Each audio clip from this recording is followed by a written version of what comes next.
மதுரையில் அழகர் கோவில்ங்கிற இடத்துல சுந்தரராஜ பெருமாள் கோயில் இருக்குது.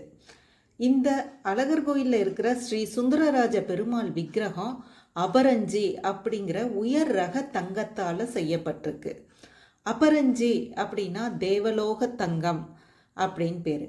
இந்த பெருமாளையும் தேவலோக பெருமாளாக தான் பக்தர்கள் வணங்குறாங்க.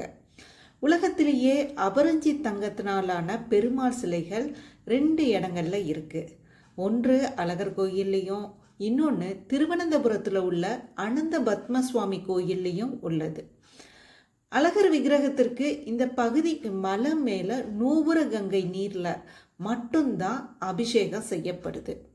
பிற நீரில் அபிஷேகம் இந்த விக்கிரகத்திற்கு செஞ்சோன்னா அந்த பெருமாள் விக்கிரகம் கருத்து விடக்கூடிய அதிசய நிகழ்வதாக கூறப்படுகிறது. இந்த பதிவு உங்களுக்கு பிடித்திருந்தால் லைக் பண்ணுங்கள், ஷேர் பண்ணுங்கள், சப்ஸ்கிரைப் பண்ணுங்கள்.